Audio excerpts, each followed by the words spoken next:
증여상속 최고의 수업. 오늘 영상은요, 상속세를 어떻게 산출하면서 그 다음에 어떤 과정으로 이것이 진행이 되고 끝이 나는지 그 부분을 한번 좀 살펴보도록 하겠습니다. 상속이 발생하면 상속재산을 알아야 되겠죠. 뭐가 상속재산인지 알아야 될 거 아닙니까?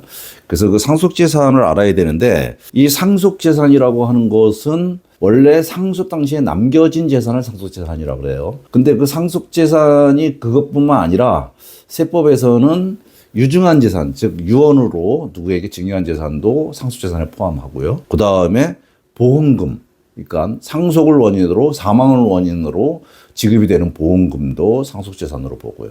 또 만약에 그 사람이 어디 회사에 근무를 하다가 돌아가셨다든지, 아니면 법인의 대표이사였다든지, 아니면 법인의 임원이었다든지, 이렇다면, 퇴직금이 발생하는데, 그 퇴직금이 얼마인지, 그 다음에 다른 사람 명의로 재산을 명의신탁해 놓은 재산이 있다면 그것도 다 상속재산에 포함한다는 거고요. 뿐만 아니라 상속세 과세가액은 상속재산뿐만 아니라 이 사전에 증여한 재산도 이제 합산하게 돼 있죠.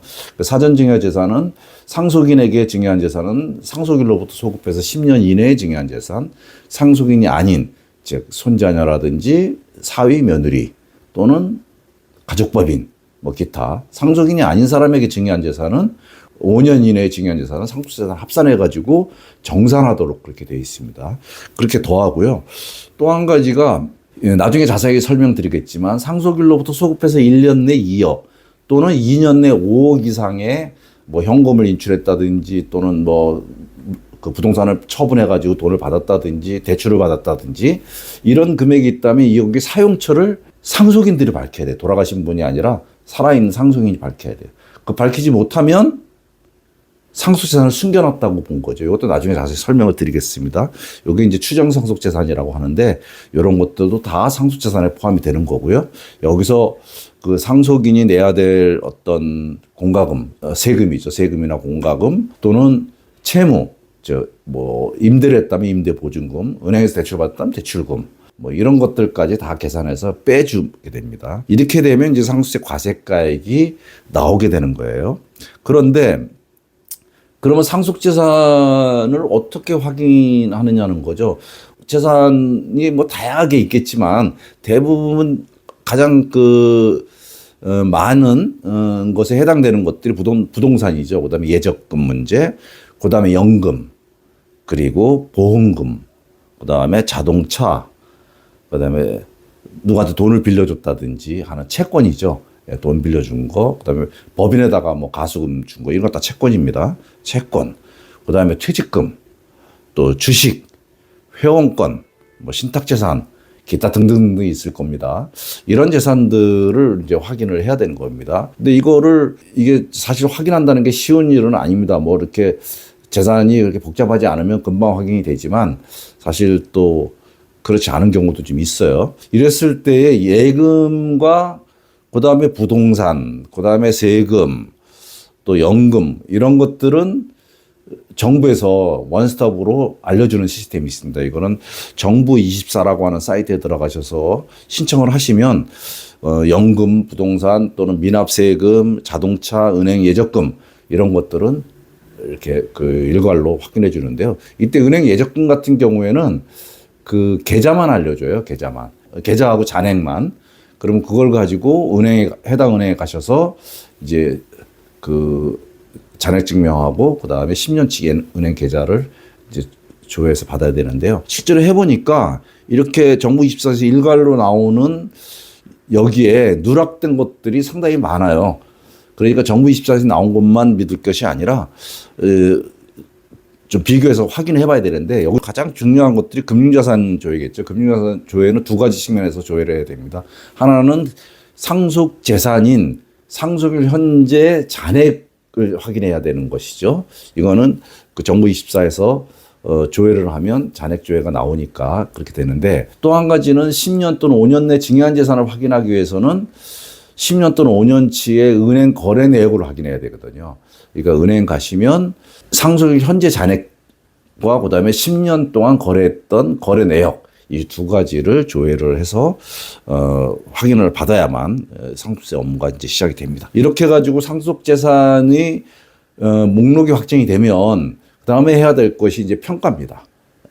현금 같은 경우는 평가할 일이 없지만 부동산이나 주식 같은 경우에는 이제 세법에 의해서 평가를 해야 되는데 이 평가 작업은 나중에 또 자세하게 설명을 드리는데요. 매우 중요합니다. 평가를 어떻게 하느냐에 따라서 상속재산 가액이 많이 달라지기 때문에 그래요. 이렇게 해서 그 평가까지 이루어지게 되면 상속세 과세가액이 이제 확정이 되는 거고요. 이 상속세 과세가액에서 공제를 하게 되죠. 기초공제나 가족공제 두 가지를 합친 금액과 일가공제 중에서 선택하도록 되어 있는데요. 대부분은 일가공제 금액이 5억이 크기 때문에 일가공제를 하고요. 그 다음에 이제 배우자 공제. 배우자 공제는 상속세를 결정하는 데서 굉장히 중요한 부분이라서 나중에 자세히 또 설명을 드리겠습니다. 그 다음에 기타 공제. 여기에는 뭐 가업상속공제라든지 아니면 금융재산상속공제 또는 동거가족 주택상속공제 뭐 이런 것들이 있습니다. 그래서 그런 공제를 다 빼면 그러면 이제 비로소 상속세 세율을 적용할 수 있는 과세 표준이 나오는 겁니다. 그래서 세율을 적용해서 상속세를 산출하게 되면 6개월 내에 이제 신고하게 돼 있는데요. 신고를 하면 내야 될 세금의 3%를 공제를 해줍니다. 이건 납부 안 해도 공제해 줍니다. 이게 신고만 하면 공제를 해줍니다. 그 공제 3%니까 작은 건 아니죠. 그래서 3%를 공제를 해주면 실제로 납부해야 될 세금이 이제 확정이 되는 거죠. 이게 확정이 되면 이 세금을 그 상속인들끼리 이제 자기가 받은 재산의 비율대로 이걸 나눠서 이제 각자 부담을 하게 됩니다. 그러나 상속세는 연대납세 의무가 있기 때문에 누가 안 내면 다른 상속인이 이걸 대신 내줘야 됩니다. 그래서 이 부분도 나중에 또 자세히 설명드리도록 하고요. 그리고 이 세금은 일시불로 낼 수도 있고요. 또는 2달 동안 분납으로 반반씩 낼 수도 있지만 11년 동안 11번 나눠서 내는 연부연납도 이게 가능합니다. 그리고 나서 세무조사를 받으면 이제 끝이 나게 되는 것입니다. 그런데 그러면 상속이 발생하고 마무리되는 기간까지 한번 전체적인 절차를 한번 훑어보면요. 예를 들어서 26년 1월 10일 날 상속이 발생을 했다고 치면 이 상속세 신고 기간과 그 다음에 취득세 신고 기간의 기한은 이 상속이 발생한 달의 말일로부터 시작합니다. 그러니까 1월 10일 날 발생했다면 1월 말일부터 이제 기간이 이제 계산이 되는데요. 상속세 신고 납부 기간과 취득세 신고 납부 기간은 다 6개월입니다. 그러니까 1월 말일부터 6개월, 그러니까 7월 말일까지 상속세를 신고 납부해야 되고 취득세도 신고 납부를 해야 됩니다. 물론 안 하면 이제 가산세가 붙게 되는 것이죠. 그런데 상속재산이 분할이 됐을 경우에는 6개월 내 분할이 합의가 되거나 아니면 법정 분할로 뭐 결정이 되면 그거대로 우리가 상속세 신고 납부를 하고 그다음에 취득세 신고를 하면 되는 거죠. 근데 취득세는 부동산의 경우에는 뭐 상속재산이 어떻게 분할되든 상관없이 취득세가 결정이 되죠. 그렇지만 얼마를 받았냐에 따라서 누가 받았냐에 따라서 취득세 납부할 대상자와 금액이 달라지기 때문에 재산 분할이 이루어지지 않으면 취득세 신고하기 상당히 어렵습니다.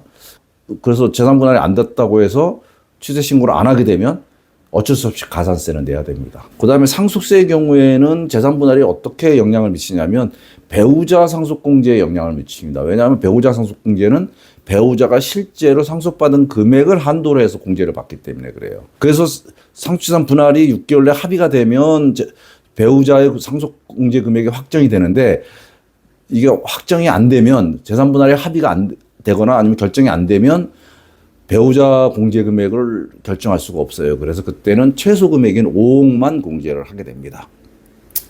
근데 등기는 상관이 없어요. 등기는 6개월 내에 하지 않아도 나중에 등기를 하더라도 가산세가 없습니다. 그리고 나서 신고 납부 기간까지 신고를 하면 정부는 국세청은 신고 납부일로부터 9개월 내에 조사를 마쳐야 됩니다. 조사를 마치는 기간이 정부 결정 기간이라고 하는데요. 이것이 9개월입니다.